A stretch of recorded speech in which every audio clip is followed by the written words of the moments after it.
Bonjour, Gauthier Dufour, directeur commercial du groupe Carré. Bienvenue pour un nouveau Carrément Plaine sur la culture du blé.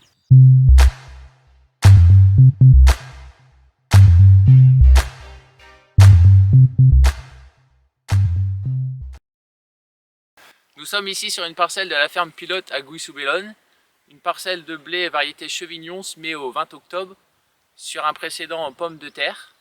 Une première intervention de désherbage a été réalisée au stade d'une feuille, donc avec un désherbage plus un insecticide. Et il y a une quinzaine de jours, un premier apport d'azote soufré, donc une quarantaine d'unités d'azote et 36 unités de soufre. Pour le blé, comme pour toutes les autres cultures, c'est le stade de la plante qui conditionne toutes les interventions. Par exemple, pour le blé, au stade épi 1 cm, il faut qu'on ait apporté les 2/3 de la quantité d'azote totale pour la plante. Alors cette quantité d'azote diffère bien entendu selon la parcelle, donc pour le potentiel de la parcelle, la date de semis, le précédent et la variété. En général, comme pour cette année, les quantités d'azote globales peuvent en moyenne aller de 180 unités à 240-250 unités hectares.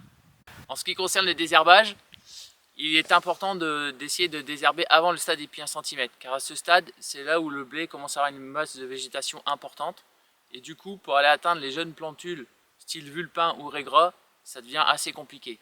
Après, pour tout ce qui est désherbage spécifique, comme le chardon par exemple, là il faut attendre plutôt le stade premier nœud. En ce qui concerne les fongicides, il est important d'attendre le stade premier nœud pour intervenir, sauf pour des cas spécifiques, pour des variétés très sensibles ou des parcelles à problème de rouille. Il est important donc de savoir reconnaître le stade épi 1 cm sur la culture du blé. Pour ça, il faut essayer de prendre un pied qui représente bien la parcelle.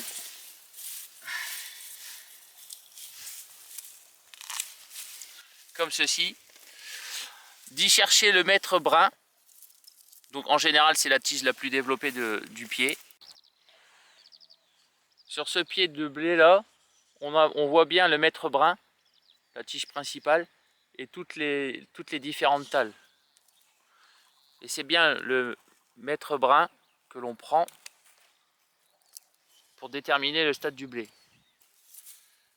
Et ensuite, avec un couteau ou un cutter, d'essayer de couper la tige en deux.